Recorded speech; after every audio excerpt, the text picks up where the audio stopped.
All right, well, tell you what. Yeah, I think Rebecca has already pretty much done an excellent introduction.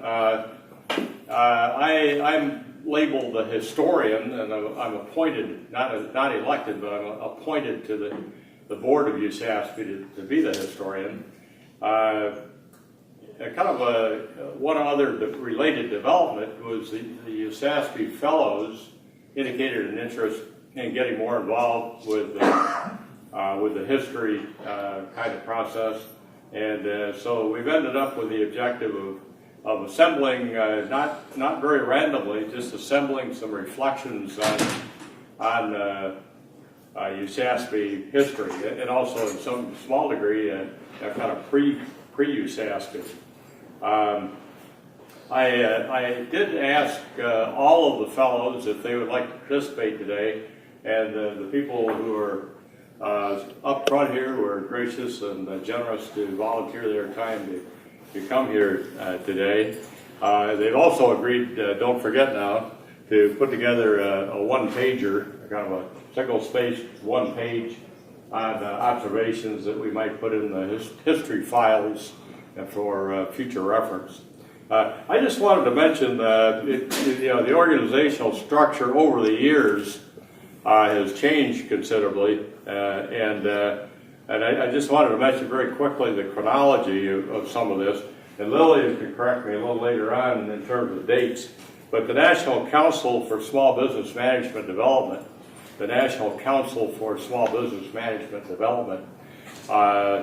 that organization was founded in the 50s, and Lillian, I think, may be the only person other than a little bit myself who can reflect back on that era. In the 1970s, the name of the National Council was changed to the International Council for Small Business, ICSB. Many of you know about the ICSB, and their world meeting is going to be in Puerto Rico, and they've had an exhibit out here in the hallway. So ICSB is still functioning well. But looking back again, there was a group of very talented people in Canada who wanted to affiliate with the U.S., what was kind of inherently the U.S. group at that point. And the first affiliate for the International Council for Small Business was actually Canada. But then a year or two went by, and it became clear that by mixing the U.S. membership with members from wherever else they might come, including the concept of an International Council for Small Business, it became clear that we needed to spin off the U.S. membership, which became USASBE. There are a few bumps along the way that I may go into later if we have a little bit of time, but I was the ICSB president in 1980, and between 1980 and 82, to try and summarize here a little bit, between 80 and 82, we created USASBE, and we split off ICSB. Just one kind of half personal thing I want to make a note on for the record is Tom Dandridge. Many of you, even who have been very involved in the organization, I think are not aware that Tom Dandridge was a very close friend of mine. I held him in very high regard.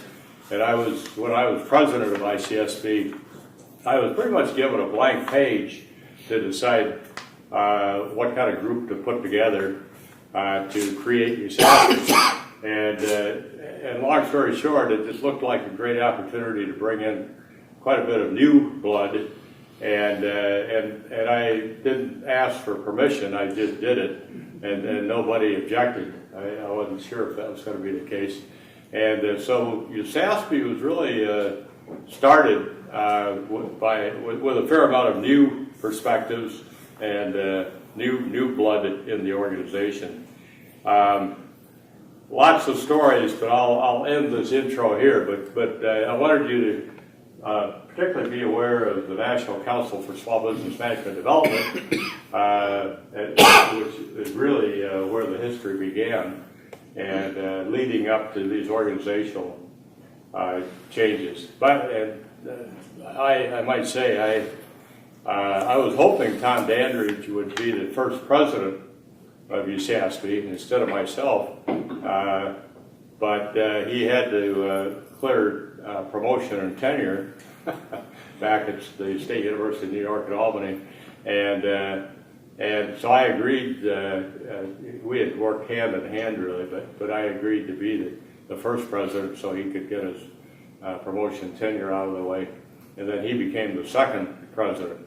But there are a lot of details here, but the great opportunity that I was given was to appoint the group of professors and others that would found USASBE without hardly any background or pressure at all. And even though some of the old folks back in Wendell Metcalf, he was a very active and very valuable member of that startup group. Rebecca? Thank you, Jerry. I'd like to start maybe with Chuck over there and have each of you tell us who you are, what you're doing, and something brief about your recollection, something that might be special. Well, I thought you were going to start that in and work this way, but my name's Charlie Davis. I'm sort of the outcast of the group because I kind of left the professorial ranks, and now I'm a chancellor. I spent 13 years as a dean, and now I'm a chancellor. So I'm the dreaded administrator who pulls the budgets and everything else. But I have to tell you, I go all the way back to ICSB with Jerry, probably starting in the late 70s. And when USASBE started, I think I was the first vice president of membership, and it was our job to not only service the American members, but also then to try and grow the organization, which we were really hustling to do. But I think one of the big, if I had to put a pearl of wisdom out there, I would say that the real secret to, besides Jerry standing up in front of the ICSB crowd and inviting everybody to the center of the United States, Knoxville, Tennessee, to the first USASBE meeting, I think other than that, I think the real secret to USASBE was, back then, remember, there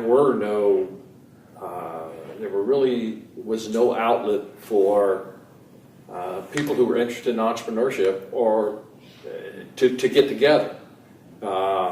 And there was very few journals that were interested in taking, and even those that would take it weren't necessarily recognized by promotion and tenure committees or the dreaded dean.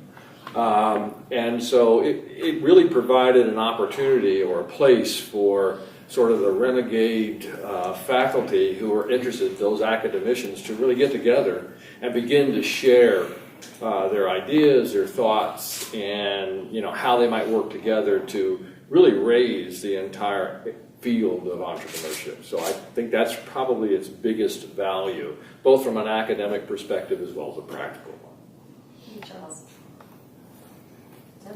Jeff Hornsby, and I'm currently at Kansas State University in an endowed chair position, and I'm the founder of their Entrepreneurship Center.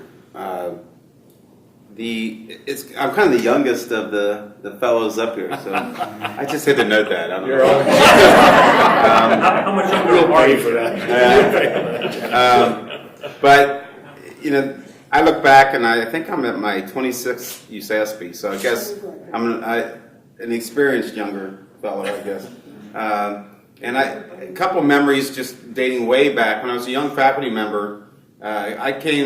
I was at Ball State University at that time, and when I came out, I was to teach HR and OB at Ball State, but I'm the son of two entrepreneurs. And when I got to Ball State, I ran headfirst into Don Caraco, and we just hit it off from the start, and started working on articles and books and other consulting and other things. And he was a great mentor who really kind of outlined to me the fact that entrepreneurship is important. It's an important academic discipline, and it's also fun. I enjoy teaching HR and OB classes, but I really enjoy and have a lot of fun working with students in entrepreneurship. I think the biggest thing, though, that I've gotten out of USASBE over the years is mentorship and the camaraderie of the colleagues. I remember way back at University of Colorado when they hosted USASBE, and just hanging out each night in the Rathskeller, which is this basement bar on campus, drinking beers with Dale Meyer. He was holding court like only Dale Meyer could do.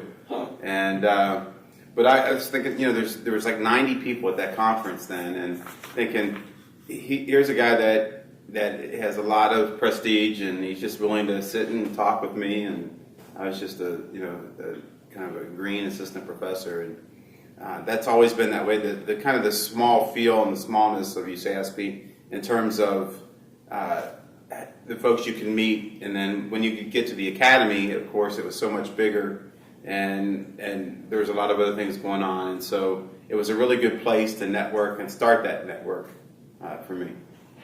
Thank you. Denny? Well, I'm further away than you were, Charlie. I mean, I'm really out because I've never been an academic as one would think of it. Taught a few classes, but never. I always worked for a trade association, a research foundation. Tell us who you are. No, I'm Denny. I know what you do. I'm Denny Dennis, and I'm a senior research fellow at the National Federation of Independent Business Research Foundation. Okay.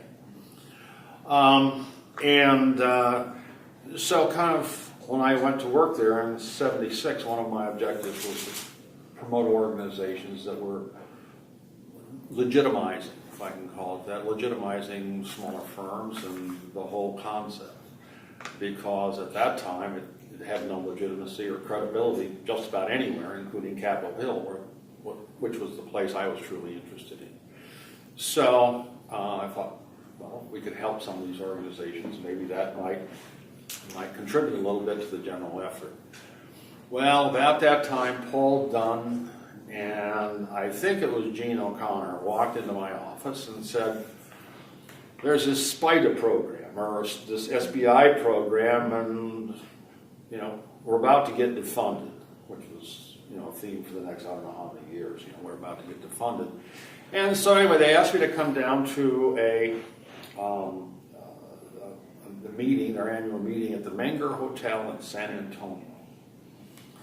And I'll never forget that meeting because here you had a bunch of young academics. Most of them were for smaller schools, but they were really enthusiastic, dynamic, excited. Most of the presentations weren't papers as we would think of. Most were discussions, panel groups, and things of that nature. But I walked away with this unbelievable feeling of here's a group of people that are really interested in want to move. There were people like Bruce Kirchhoff was down there, and Weaver, and remember Dave Hovey was down there. I mean, there were just a lot of old timers, and many of whom kept contact with to this day. And so that was, my introduction. At about the same time, our director of education said, would you pinch hit for me at the International Council for Small Business meeting? I said, sure, I'd be happy to. Where is it? Cullowhee, North Carolina. So I get off the plane and we're going to Cullowhee, North Carolina, and the first thing I find out is, one, it's a dry county. The second thing is, there isn't a hotel in town. So we all had to stay in the dormitories. Well, the Carlins would have put you. But the organization itself was as moribund as the other one had been dynamic. And clearly, the only claim to international was they might have had a Canadian pop in from time to time. But just not my, I mean, this was kind of, I was very happy to turn that responsibility back over to our Director of Education. Well, fast forward a couple of years, and Jerry Hills walked into my office, and he said, we've got to have a new organization. Would you help us write it up and work with us? And I was more than happy to do so. But the thing that's important, I think, in this as a history, is that essentially what happened is that, Jerry, you stole all the SBI people. When you start thinking back, and, you know, so Yeah. Dandridge and Kirchhoff and Weaver and all started coming along. Tom Dandridge and I met at the Menger Hotel.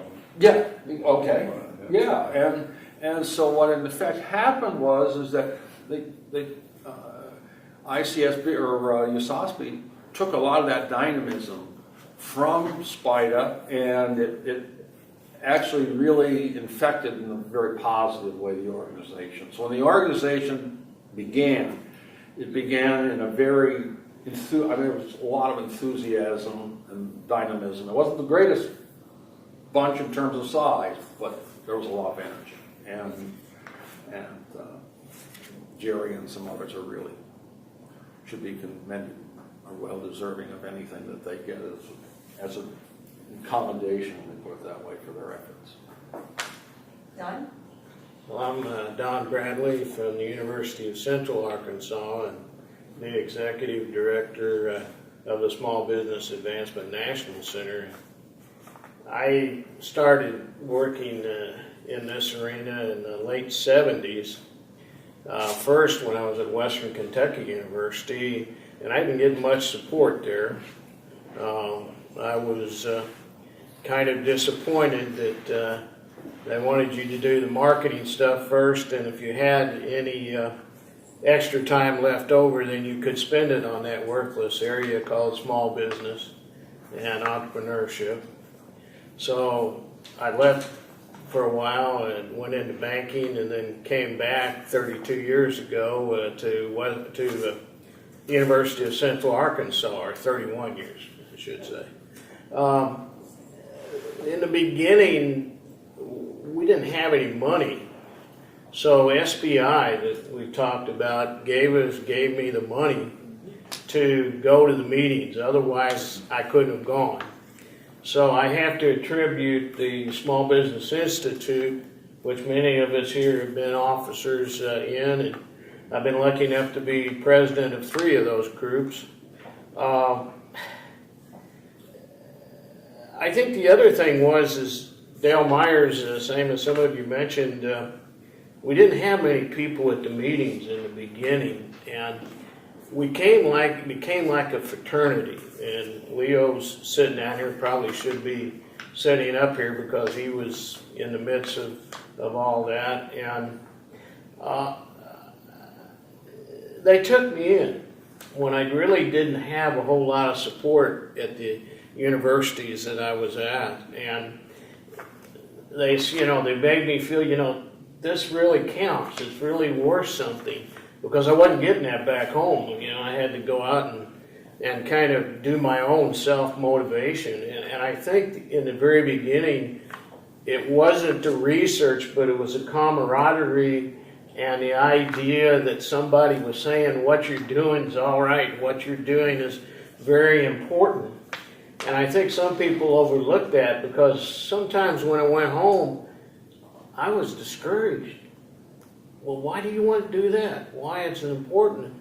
And I even I got my doctorate at the University of Missouri, and when I told them that I was really going to start working heavily in the small business at that time, and we didn't always call it entrepreneurship at that time, the people who'd worked with me on my committee weren't real happy with me. You're a marketer.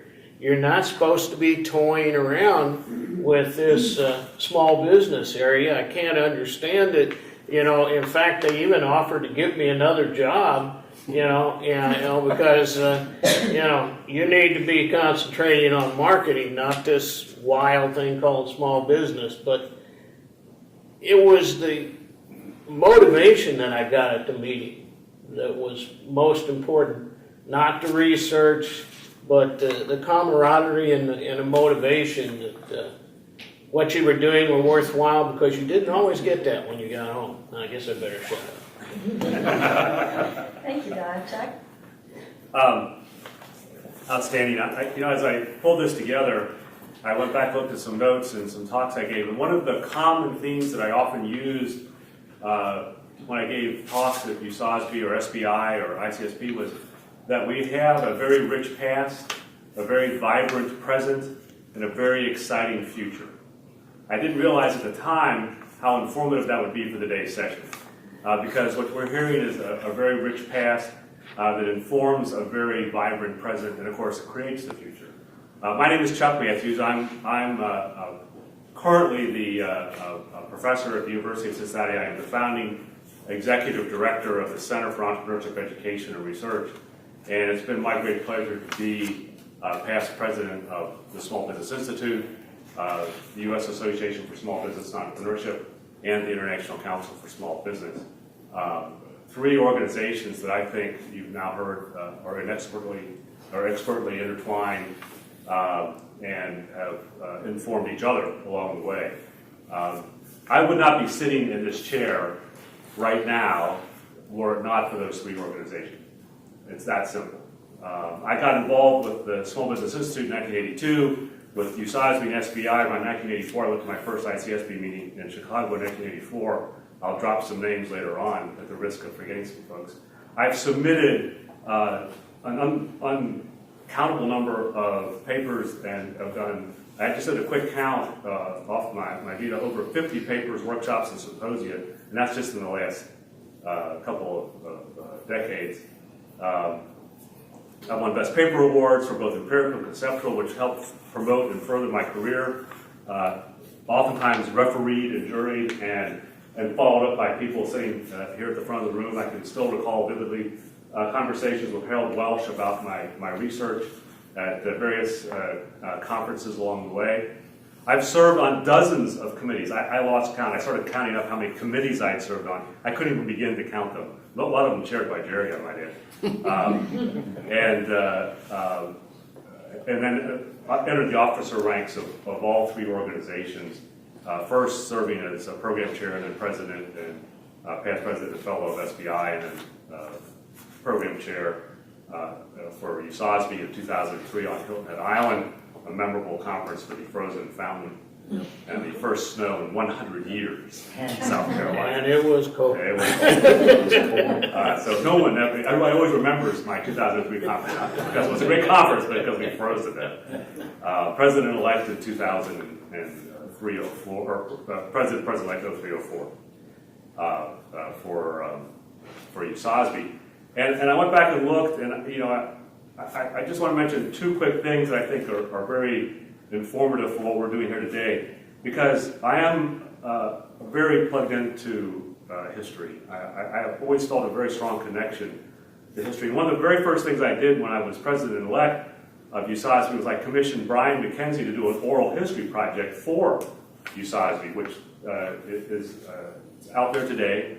And I gave him a list of people that I knew at that time, the Justin Longneckers and Max Wortmans and Jerry Hills of the world, to go out and get their interview now before we lose this opportunity to hear their words. Boom. There we go. Has everybody seen your?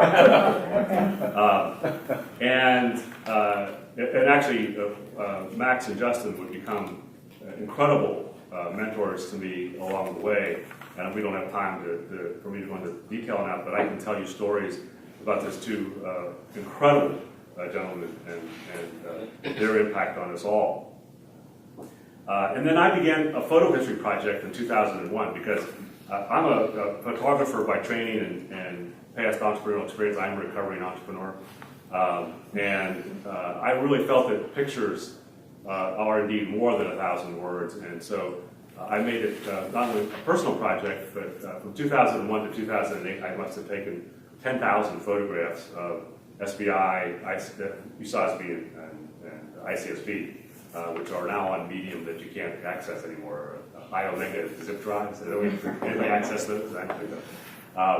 But those photographs will become incredibly important. The problem is that even I, in all my incredible detail, have forgotten to write down names of people in all these photographs, which is just, all the ones I went back to Lillian, though, I've actually written Lillian Dreyer on all the photographs, and she's the only one identified in the photographs. So. The other one was instrumental in creating and developing the John Hughes Award for Advocacy and the Max Workman Award for Lifetime Achievement. Crafting the wording, which I think every time I hear the wording, I listen for, I meant to correct that. But those two awards were very instrumental in my understanding of the history of the organization and moving it forward, along with the Longenecker Fellows. When Justin Longenecker passed away, it took me about 10 seconds to make a motion to the fellows to say, and by the way, Jerry, you might go back into this. We had like 6 co-authors of the motion, and it was not only unanimous, but as I recall, the deal was that we're supposed to have ice cream at all these things, because Justin Longenecker was a big ice cream guy. He bought me more ice cream than anybody else. The history of any organization is embedded in its people. It must be captured early and often. So Rebecca, thanks for pulling this session together. The conundrum of any organization is that it is seen in its current form and oftentimes overlooks where it came from, and it's incredibly important that we do, because the past does inform the present to create the future. Indeed, we do have a rich past, a vibrant present, and an incredibly exciting future because of the people at this table and the people in this room. In a high-tech world, ICSBs, SBI, and USASBE have been, are, and I hope always will be, the high-touch oasis that we all come together to share and be with each other, to recharge and renew our entrepreneurial spirit.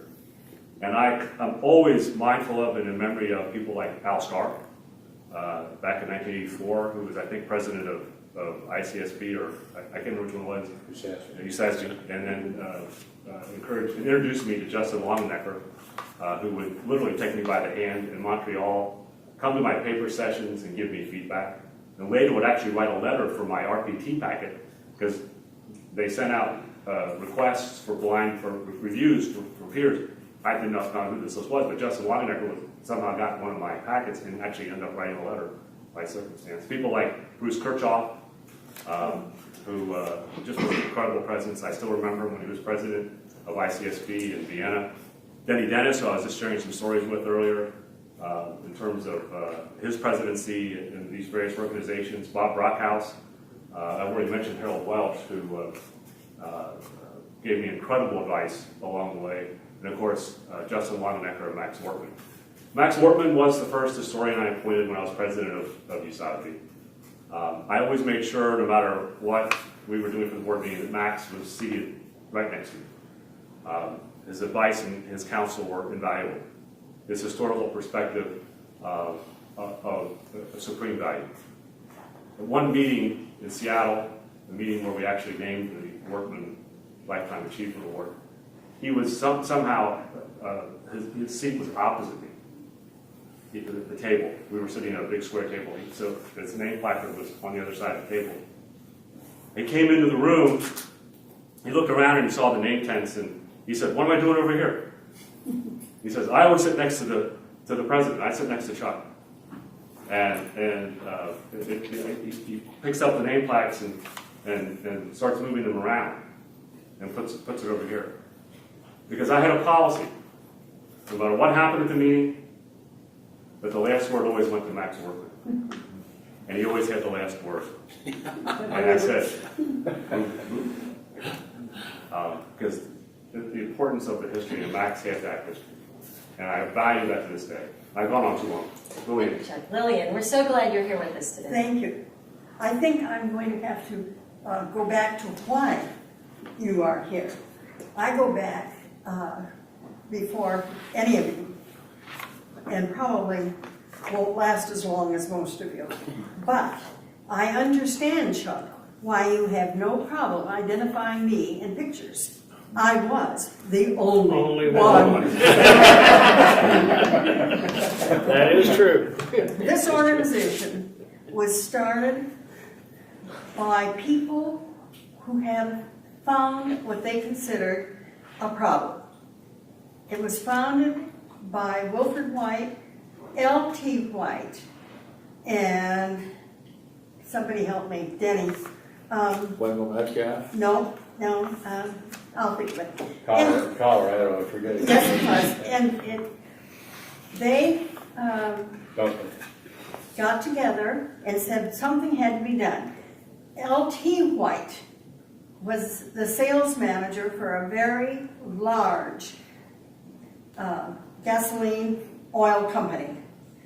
And he was absolutely going nuts because all of his customers were little gas stations, all of whom were small business. And he got talking to Wilford, and I think Wendell got involved in that, Wendell Metcalf, and they decided they should do something. So they went to the Ford Foundation, which gave them $5,000. And they got together at Boulder and decided to form an organization to tackle these problems. And they call it the National Council, excuse me, for Small Business Management Development. Well, when they got through with the conference, they still had $2,500 left, so they decided to meet next year. And that's when it became a formal organization. They originally conceived to be an amalgamation of business people, academics, government people, and business people. And the organization grew very rapidly, actually.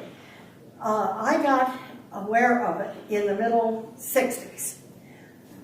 By that time, the Bank of America had awakened to the fact that they had a lot of small business customers and absolutely no resources for them.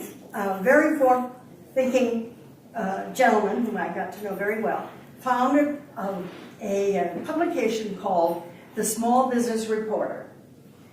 And that meant all of a sudden, publications are being disseminated all over. And it became a major resource. The SBA, who had been the backbone of small business thinking at that time, became very enthusiastic about that kind of publication. And that kind of interwove in there. I got involved. By the way, ever since I got my little degree, I have never put a foot in an institution except at one of these conferences. My background came from industrial engineering. I was the only female. Worked into management consulting. And in 1959, a group of us decided that there was a huge market to help what we call owner-managed businesses. And that turned out to be quite true. And it immediately involved us in the old NCSBMD. It was amazing to me to find how little academics understood about small business. They didn't, but they flocked to these first conferences. I absorbed, I guess. Anyway, the first conference I attended was in Chicago in 1968, and that was chaired by Sheldon Wagner from Roosevelt University. It was a revelation.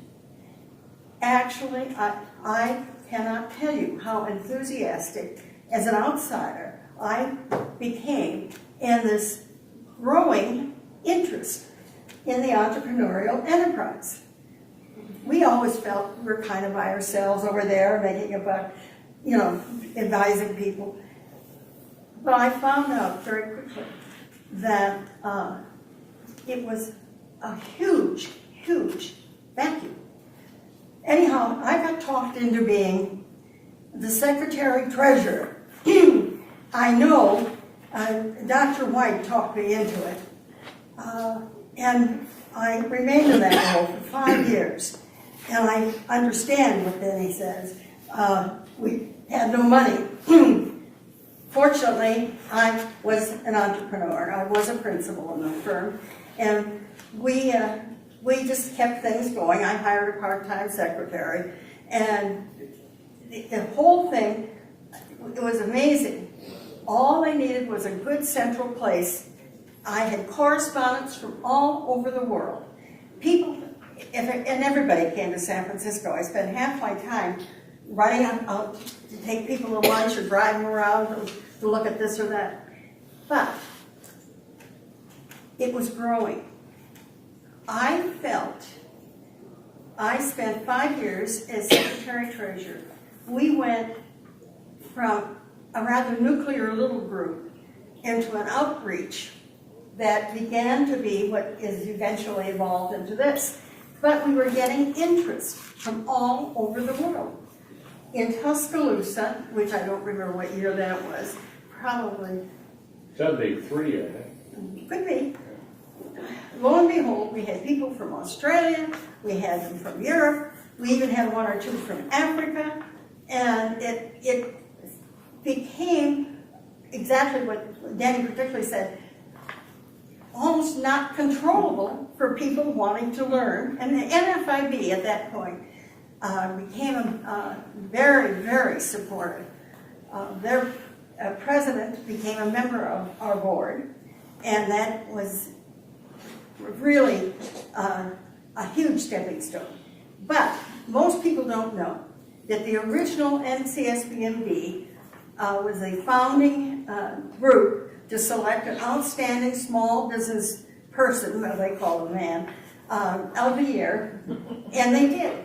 Way back in the early 60s. I remember, you mentioned Chicago in 68. The entrepreneur that won that one was the proprietor or owner, I think it was, of a product called Bunny Bread. And it was really, he did very well. He sold it very profitably eventually. But I think most people forgot how much of that. We did that for many years. And we would have an outstanding minority person.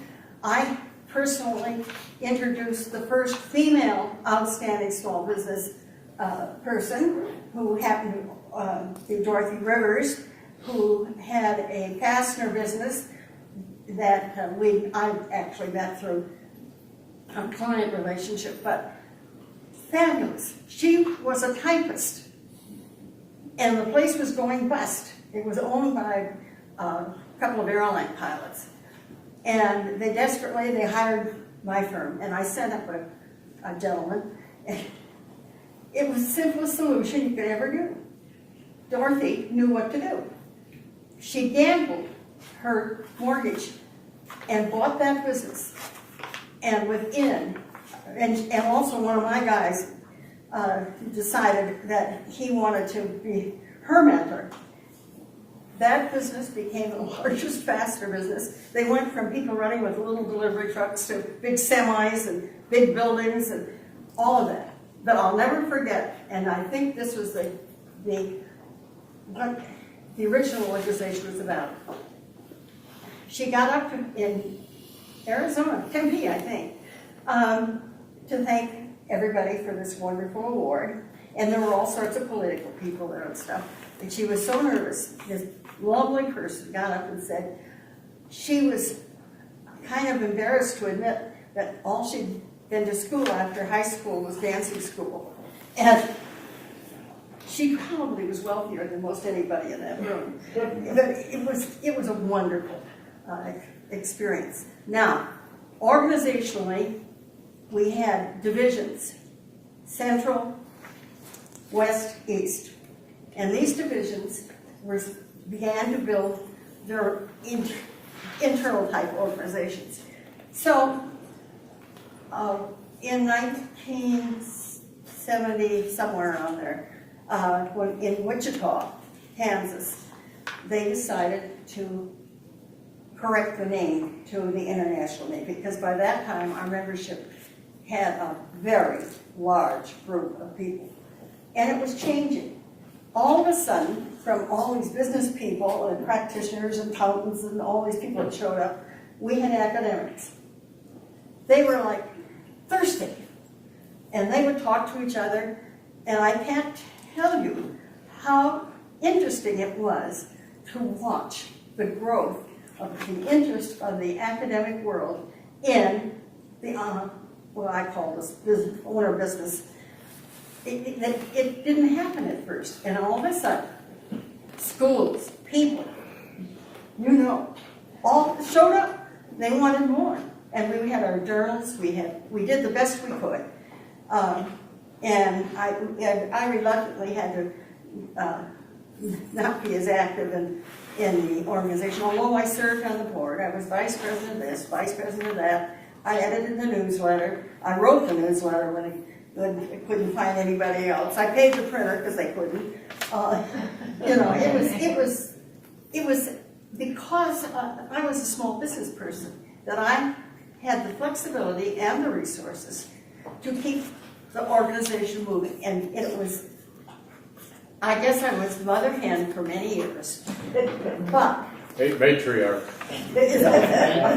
but I think it behooves you all to understand there weren't ladies, women, brilliant people here at the beginning.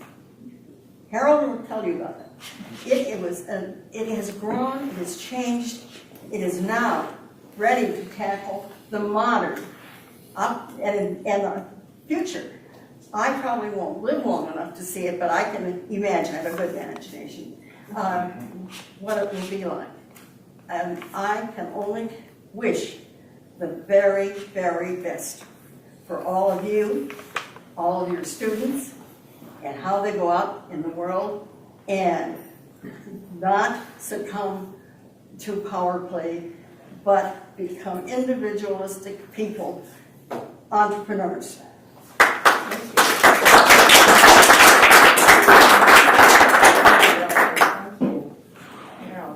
It's hard act to follow. Yeah, they covered most of the field already. So, I have a few words to say.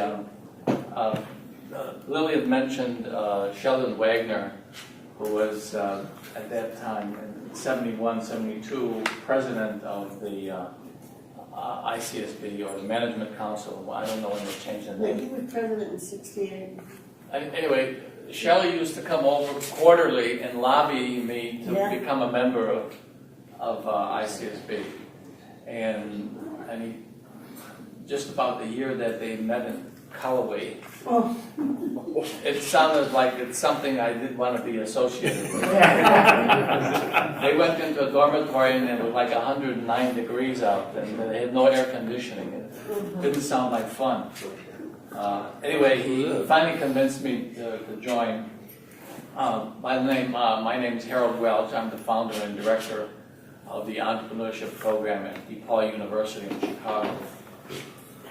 And I'm proud to acknowledge that I saw the birth of a discipline taking place, and you all described it very aptly.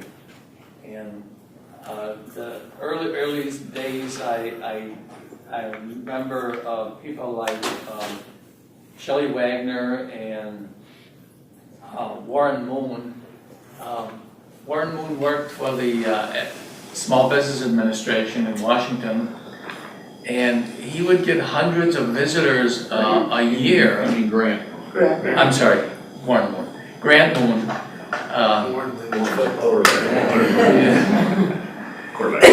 And the people come from all over, from Japan and China and every country in the world, because they thought that we were the cutting edge in small business. And without asking for authority, he grabbed the names of all the visitors that came to the SBA and allowed us to mail them the recruitment letters to join ICSB. And that's where we got a large number of the membership. But after that, I think one of the two major developments took place that tended to legitimize us. One was the research done by David Birch at MIT, who was an economist, that showed that most of the new jobs that were being created were in the small business sector. And that got the recognition and acknowledgement for politicians. And then they jumped on the bandwagon, And now the last election, you heard that the Republicans and the Democrats were espousing that they were the party of the entrepreneur and that they were champions of entrepreneurship and so forth. So that was one major development.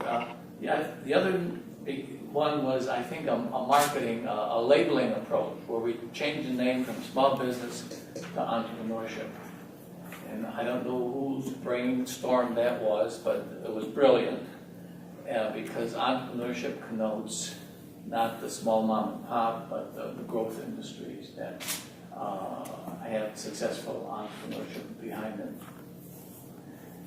And then there were a series of developments of professional societies that legitimized entrepreneurship from the MIT research to NFIB to the affiliates that started associating with ICSB, I know US, Canada, and then, which was the third or fourth? Europe. Okay. I was president of ICSB when we decided to go outside of North America for the first time. And there was a bloody battle between London and Vienna. And I was threatened within an inch of my life if we didn't go to London. But we finally chose Vienna. And it was a very successful meeting. And we got hundreds of new members at that point. So as we added affiliates, how many affiliates do we have now? 11. 11. Okay. And then the other, not only professional societies, but opportunities for research and publication. As I indicated earlier, yesterday, it went from the ABI Inform number of hits went from 500 per year in 1980 to 50,000 a year in 2012.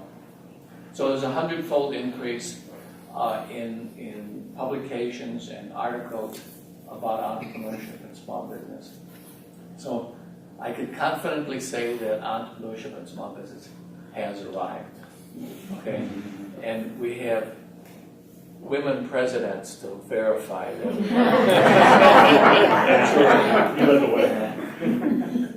And that's true. Lillian was an icebreaker, a massive icebreaker in promoting entrepreneurship. And we are blessed with significant supporters around the world. I believe we're serving a valuable mission in our organizations and in our universities. And I do believe we have an exciting future ahead of us. Thank you, Harold. We've got thank you all for your introductory comments. We've got a few questions I'd like to pose, and some of them you've already touched on a little bit. I'll start with one that Don, you started to cover. You were all pioneers in this discipline, and it's very interesting. You know, as an academic myself, I know that it would have been a lot easier to pursue, for example, the marketing path. Both of you are in marketing, Jerry, you and Don, and the path was already paved, and you were already accepted in your institutions. Why did you choose a tougher path, even when, Don, you mentioned this, you went back and you weren't accepted there? Maybe you'd like to start, Don. Why did you choose this discipline, even though it wasn't necessary?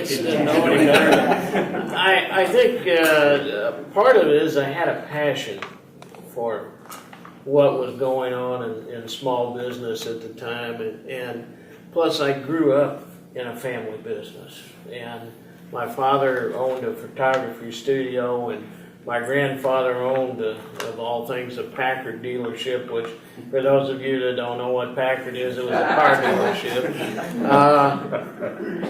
And, you know, I had small business, and especially family business in my blood, and it was a passion, but at that time, you know, everything was corporate American. If you're going to make it in business, you got to work for General Motors. And they just didn't want to accept that small business was a legitimate way of making a living. But I think another thing I'd like to add is that a lot of you ladies here don't realize, but when I went through undergraduate school at Bowling Green State University in Ohio, there were no women in my classes. And when I started with this organization, you're looking at the lady that was a member. And, you know, when you look at the number of female members today, it's, you know, in the very beginning, that's another thing that's changed, is that we have brought in the gender issue, and now more women start business than men. But in the very beginning, you weren't here. And part of that was discrimination, but part of it was women just were not interested. I know when I got my first female students, I had to go out and almost beg them to sign up for my class. And some of you don't realize what it took to get women in the classroom. So that's another issue that I think a lot of young people today, they don't understand how hard it was to get women interested in this area. I don't know if any of the rest of you had that going on, but I had to really use my marketing skills to get women in my class in the very beginning. Jerry, you had a comment. Well, in my case, I had 3 students knock on my door, and I was at the University of Tennessee, and they wanted course credit, independent study credit, to work with 3 businesses in the community. And I thought, well, you know, that sounds interesting. So we ended up with 3 teams, 3 businesses, and at the end of that semester, I was absolutely overwhelmed with how much I had learned, and the extent to which I had learned that all those years of formal business education had never touched on starting businesses. It never touched on smaller businesses. And so I really developed, really almost anger over, how can small businesses, back then it was 49% GDP, that was before BERS. How can this be the situation, and how can business colleges around the U.S. at that time, how could they just totally ignore such an important area? So your students actually took you down that path. Yep, the market spoke, and in fact, I was the only Caucasian member of the board of the Minority Business Bureau in Knoxville, Tennessee, and I'm using that wording because that was the wording that the chairman of the board always used. But I learned from that. There again, new enterprises, small enterprises, and Hans Trolley, my professor in Indiana, was VP of the American Marketing Association. The cities were literally burning from racial riots and everything that was going wrong in the country. And so Hans Trolley called me and he said, you've done a dissertation on African American consumer behavior. How about heading up a minority enterprise project, which had nothing to do with consumer behavior, of course. But why don't you head this up with the Department of Commerce nationally? So, but the word passion, everybody here in the room knows the role of passion in entrepreneurship, and that's what it was about. Charles, if I could ask you, what was the discipline like when you first entered it? How would you describe it? Well, being a student who studied under Jerry, I have to leave. no, it really was. I'm glad that Don brought up the word passion, because you really had to do that. And like John here, I was also the son of an entrepreneur, so that had played a big influence. But in terms of discipline, there wasn't much. And I hate to say that, but there was a real void in terms, from an academic perspective, in terms of network, in terms of journals, in terms of the rigor of journals. All of that, I think, was really just non-existent, and even into the mid-'70s, the late '70s. And so it really took something unique and different. And I think part of that was because also the areas within business were so caught up in their own disciplines, and they didn't like something that came out that cut across disciplines. And entrepreneurship was one of those things that cut across marketing, management, economics, sociology, and so forth. And so I think they fought a lot of, even when you had good publications. I remember Jerry and I and Buddy LaForge put an article together, and we sent it off to the Journal of the Journal of Marketing, and the replies came back and said, well, here's some things I'd correct, so forth and so on. What they really said was, this is a pretty good article, but it doesn't fit our audience. And so then we revised it and we sent it off to the Journal of Business Research, and I actually looked it up the other day because the quote is in there, this doesn't fit our audience. It's nothing that was wrong with it, it just was difficult to find a home for even really pretty decent. We then submitted it to the International Journal, and it got accepted with absolutely no changes whatsoever. So I think that's the kind of thing you were fighting. And promotion and tenure committees didn't really understand it, or began to show their contempt to some degree. I mean, I don't want to say contempt, that's not a good word. They were colleagues. But I think that really left a void there that you had to overcome if you wanted to be in small business and entrepreneurship. And I think that to add to that because we didn't have anything, I helped start 5 journals. And we literally had to start our own journals because the other people wouldn't accept our word. And so one of the things that I'm the proudest of is that I either personally started or was a part of 5 journals starting, and it literally was, if you were going to get anything published, you had to start your own journal.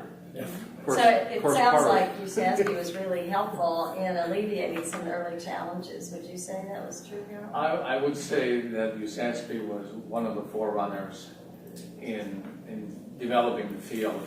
They added legitimacy, they added credibility, they added publication outlets, and exposure to the PhD programs in entrepreneurship, the 5 that existed in the early stages, and then slowly we distributed those names, and then we slowly added to that list, and then more and more came on board.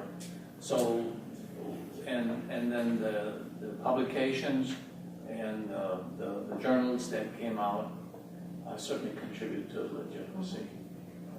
Jim, what do you think's changed the most over the years since you've been watching these organizations evolve? Probably 2 things. One is, when I first in this kind of area, the word was small business. Entrepreneurship simply was not in business. That was a concept that was in economics, that was not business. I can't remember ever reading any of the initial articles, but it even mentioned the word. And obviously there's been an evolution over time. Entrepreneurship is now the word, but I still think what you're seeing is you're still seeing this if you want to call it a continuum or whatever it is, there's still very much a tussle going on between small business and entrepreneurship is the kind of thing we're talking about. But I think that's been a big, big change. The second big change is I think that the research is a whole lot better. You go back, and if you really want to have a treat, go back and read the Journal of Small Business Management, about circa 1970 or something like that. It's really pretty bad. No, not pretty bad. It's awful. It's god awful. And I was on the board. He was saying I wasn't any good. It was god awful. But and I think there's been a lot of change in that. I mean, clearly it's vastly improved, and I think that's part of the basis for credibility. small business entrepreneurship, whatever you want to call it, has an enormous amount of credibility today that it didn't have in the late 70s. Birch had an enormous amount. That single piece of research probably had more influence than virtually anything. Charles? Well, I would just add to that I think the biggest change has been that students see entrepreneurship as a viable area to study today. When we were even developing the curriculum and all of the things that go along with that, still the big question is would an entrepreneur come and stay in school for 4 years to get an entrepreneurial degree, to learn how to run that business? So many of them couldn't wait that long. The Michael Dells who came in and took a year and said, "Oh, this is not for me, it's taking too long, I'm going to leave and go make my money." But I think that's the biggest change I think you have to admit, because given that the marketplace works now, that, and I see it from the other side now, at being a dean, having been the dean and now being a chancellor, is that you ignore that demand at your own peril, essentially. And the marketplace works, and the biggest change is that the students want a degree in entrepreneurship. Chuck, did you have something on it? Yeah, to build on what Charlie just said, that heritage of multi and cross-disciplinary that entrepreneurship and small business developed from continues to this day. And that rich heritage that's been developed at USASBE as one of the first forerunners to add legitimacy to the field, it continues with cross-disciplinary aspects associated with entrepreneurship coming from anywhere, engineering, design, business, arts and sciences, and so forth. And so that genesis, if you will, has become very important. And the legitimacy of that field early on was academic. Now today, of course, we span policy, academics, practitioners, and so forth. But the genesis from the academic side of the house, if you go back and look at the first issue of the Academy of Management Journal, it's pretty bad too. I don't think you had an article on that one. No. But you look at that and fast forward to our time in this period. In 1985, when I went back to work on my doctorate, I had a hard time finding an advisor that was willing to take me on because I wanted to study entrepreneurship, small business entrepreneurship. Now, a lot of the ground had been broken, but it was still work that had to be done. So I finally found an advisor who actually came out of strategy in the finance area, and he had written a brilliant article that appeared in the Academy of Management Review. His name was Dr. Sid Barton, and I took his article and I adapted it and augmented it and added to it and sent it into the Journal of Small Business Management, JSBM. Which again, when he found out I was sending it to JSBM, he said, "I'd never heard of this journal." But this was the upcoming journal. Yeah. And lo and behold, he gets in. Of course, I was smart enough to put his name first on the article. And he gets in, so this article comes out in the Journal of Small Business Management, and then suddenly that starts to gain some legitimacy within the Academy. And so this genesis is very important to again build this whole process. And I'll never forget, because I believe what Harold, I think it was an SBI meeting actually, because we used to, the Great Lakes SBI program always met in Chicago. And I brought this early manuscript to Harold, who took time to look at it and give me feedback. And so this became to me like a home. This became a fabulous opportunity. Jeff, did you? I was just going to say, follow up on something Denny said about the view of small business versus entrepreneurship. And just the other day, I got into a debate with someone at this conference about that entrepreneurship has to be transformational, and starting up a lifestyle business is not entrepreneurship. And I kind of got probably overly passionate about it, but I said, in my own personal life, my parents starting up lifestyle businesses, being first generation Americans, living in the inner city of Cincinnati, that was their way out.